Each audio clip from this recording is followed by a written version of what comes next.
it is tempting to ponder the biblical account concerning Abraham in Genesis 12 as the beginning of the Jewish and Christian and Muslim religious traditions. Because Judaism and Islam and Christianity revere Abraham as the patriarch, as the father of our respective faiths. So it's tempting for us to say, okay, this is a story about the father of faith and how God calls Abraham into faith. But I want us to think about Abraham in a different light. I want us to tie Abraham and Nicodemus together. Now, I know I'm weird, but you know I'm weird, and you've known I've been weird a long time, okay? So you're not surprised that I would be asking you to stretch across the Bible from the beginning of the Old Testament to the beginning of the New Testament, the fourth gospel, and marry the accounts of Abram and Nicodemus. Nicodemus, you'll recall, was the religious leader who scheduled a night conference with Jesus and was told he had to be born again. One commentator has said that Nicodemus was the first night stalker. He wasn't stalking literally, but Nicodemus came to Jesus by night. We also need to read about Nicodemus near the end of John's gospel as coming to anoint the body of Jesus with spices for burial. So what can we learn about life with God and others from Abram and Nicodemus? And I don't mean learning about them separately, but together. What do Abram and Nicodemus together have in common that speaks to our relationship with God? Well, the first thing that comes to my mind is that Abram and Nicodemus show us that we come to crossroads with God. In a very real sense, Abram and Nicodemus each came to a crossroad experience in their life of faith. Neither of them can be thought of as having basically hit a parking place. They were brought to a crossroad. Call it whatever you will. An encounter, being born again, a conversion experience, or something else. Abram and Nicodemus provide two situations where people came to a crossroad in life with God. In the midst of all of the forces and personalities of their living, Abram and Nicodemus somehow encountered God, ultimate reality. In Nicodemus, the encounter was at nighttime with Jesus. For Abram, we just read that somehow Abram had a sense of God calling him to get up and leave his family, his father, and go somewhere. And for both of those people, that encounter was a crossroad. It affected the rest of their living. It was a defining moment. Now let me ask you, have you had any defining moments with God? Look back over your life and ask, when have I had a moment where, or a situation or an experience where, boom, it was a defining moment in my life, a defining time in my life, a defining situation where I had to choose whether I would follow where God would have me go. Crossroad. Crossroads. We come to crossroads in life with God. Life is not just a journey along an interstate that has no intersections. Life is a journey that has intersections, and sometimes God plans intersections for us. Sometimes God intersects us. And every intersection, every crossroad is an interruption. You notice, usually at crossroads, there are traffic signals of some kind that require you to shift the way you're traveling. Maybe a stoplight, maybe a stop sign, maybe an exit ramp, maybe something else. But usually crossroads require us to shift the way we travel. And we come to crossroads in life that require us to slow down, check out the landscape, perhaps shift gears, maybe change directions. But no person gets through life without going through crossroads with God. Every person has to go through life and meet God in some crossroad or the other. And so the question returns, have you had that kind of crossroad experience? And notice, Abram did it from his perspective. Nicodemus did it from his perspective. You and I will do it from our perspective. But the fact is that crossroads with God are not optional. What we do at crossroads is optional. But getting to a crossroad is not optional. Secondly, we learn that every crossroad presents challenges and risks that challenge us to leave the comfortable for the unknown. I know that Abraham must have felt pretty comfortable being there with his father, being his father's son, living in the context of family and familiar relationships. Nicodemus was comfortable. Nicodemus, after all, was a member of the influential religious establishment of his time and place. He was comfortable. Neither Abraham nor Nicodemus was looking for something new. They weren't looking to have a new thing break out in their lives. Abraham was 70 years old.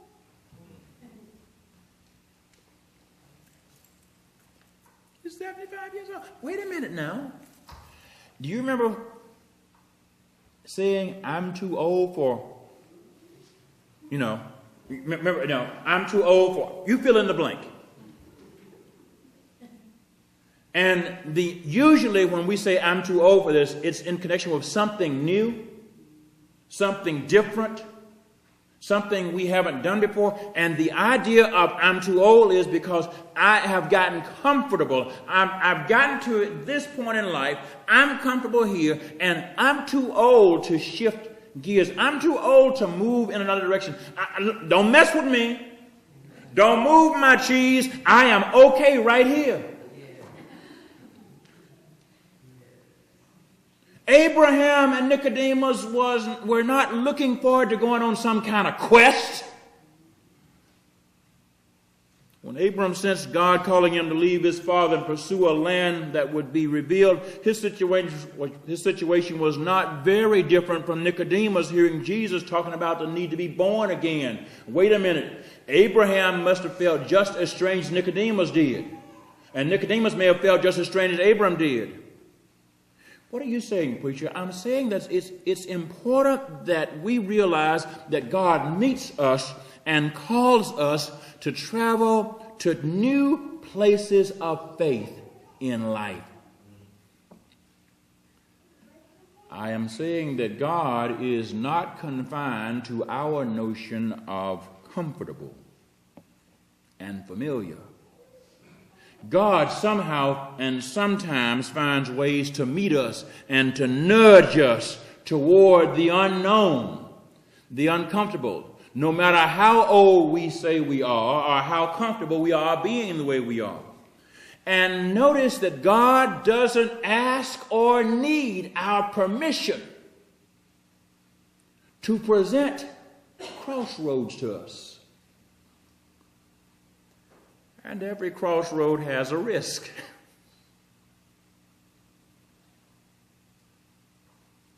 There's a risk involved in the crossroad.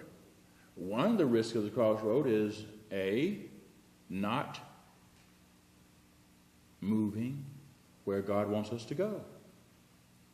There's a risk of staying put, staying pat. Staying pat may make us comfortable, but it's also risky. It's the risk of missing what God wants to show us beyond the crossroad. Abram would not just experience this crossroad, there would be other crossroad experiences. And so it is with us. You may have recalled one crossroad experience, but if you will look back in your life, you'll have to admit there have been more than one crossroad experience in your life. There have been more than one situation where you had to decide where and whether to go. And I need to say this very carefully. There will be more. There will be more. Because life is a journey, and every journey moves us on, and God reserves the right, the omnipotent, omniscient, the God sovereign right to intersect us, intervene us, present us with crossroads. Abram and Nicodemus had crossroads, and they were mature folks, so shall we be. Thirdly, life is always defined by what we do with our crossroads.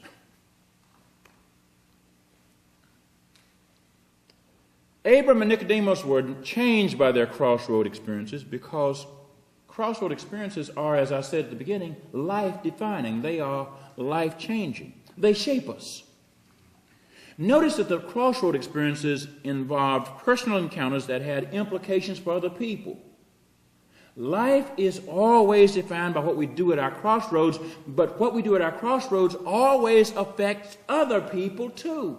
Abram had to make a decision at his crossroads, but notice what God said to him. Hey, what happens to you as a result of this experience will affect other people.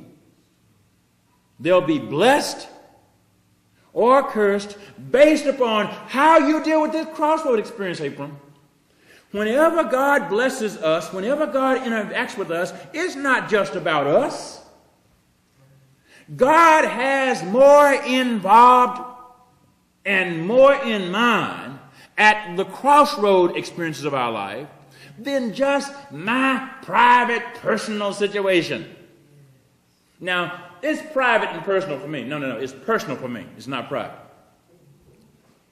It's personal for me, but it's not private. Remember, there's a difference.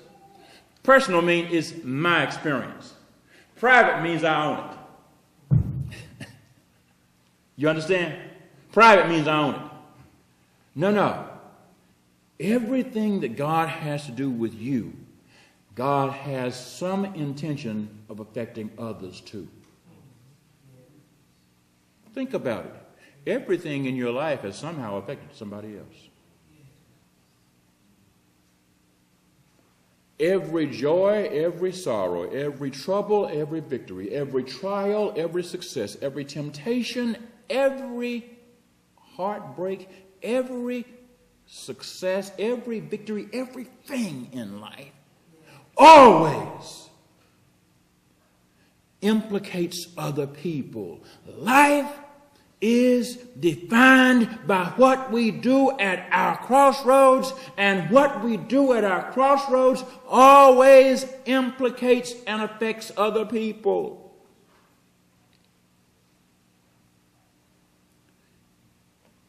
In other words, and And I must again do what I've said before from this pulpit. I must quote Elwood Blues and remind you that you and I are on a mission from God. From the Blues Brothers. You remember Jake and Elwood? And Elwood said, we're on a mission from God. That was not just good movie making.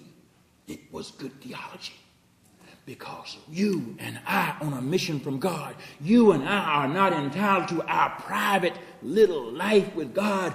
Our life with God is a mission.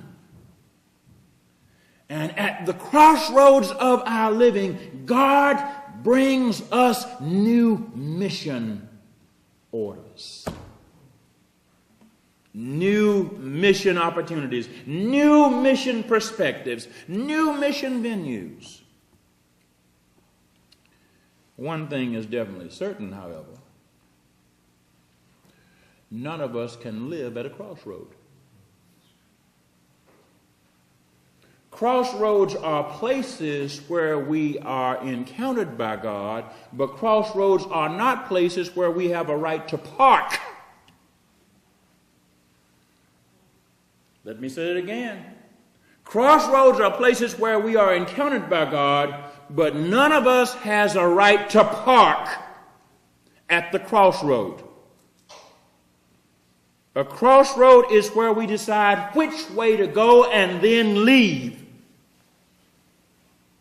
It is not a place where we decide not to go and stay. Why did I say that?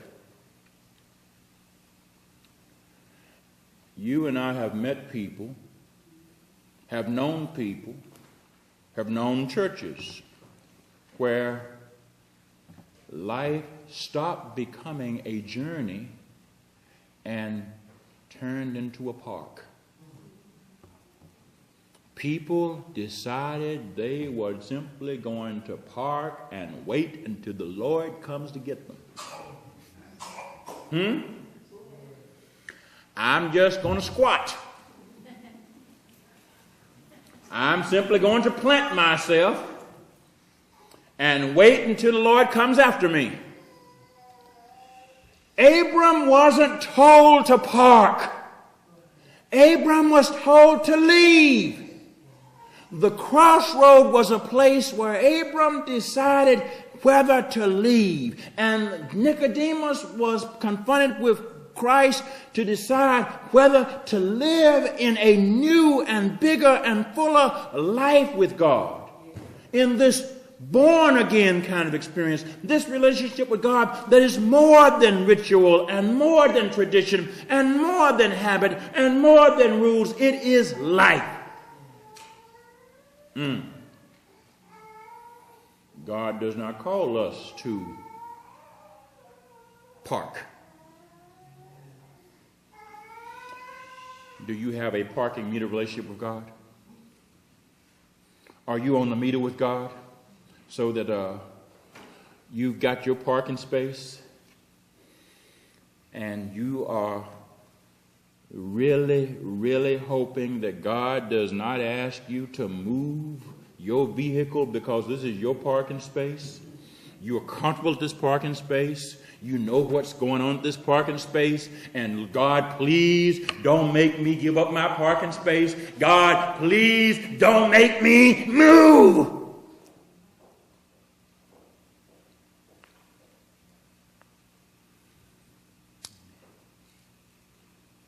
Well, the old preacher has a little word for you. If you and I are at a crossroad that has become home, we're parked. If we have gotten to the situation with God where we feel like we are home instead of moving, we're parked. We're not moving with God.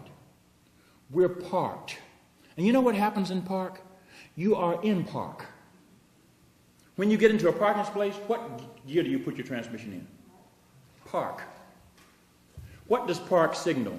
I ain't going nowhere. You don't have to put your foot on the brake and park, because you're not going anywhere. You don't have to put your foot on the accelerator and park, because you're not going anywhere. You don't have to turn the steering wheel in park, because you're not going anywhere. Park is where you are, but park is not where you go. And God calls us to go, not to park. God brings us to Crossroads that we might learn where further to go, not to park. God calls us into the crossroads so we can become more of what God would have us be, and more of what God would have us be always requires that we move beyond where we are to where God would have us go.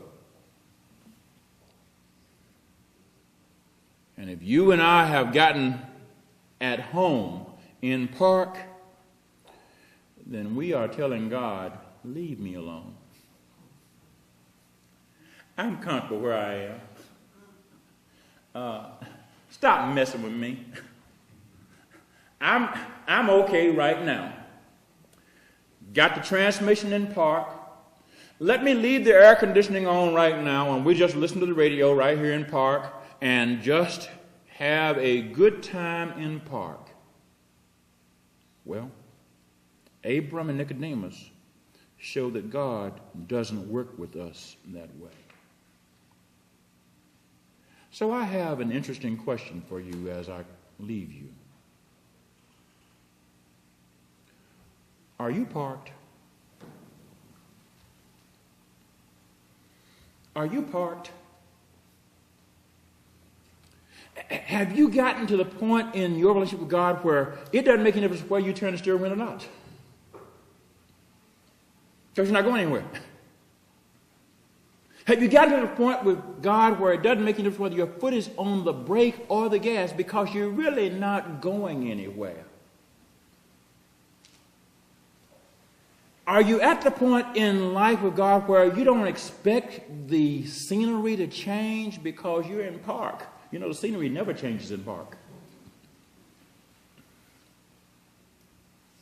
Are you seeing the same things happening in your life because you are in park? Because in park, stuff stays the same. Are you parked at the crossroad? Or are you moving with God beyond the crossroad because God bids you come? Come. Come. It is for me to tell you that God bids you come with God beyond the crossroad. It is for you to decide whether you shift out of park and then follow where God would have you go, along the road God would have you travel. God bless you.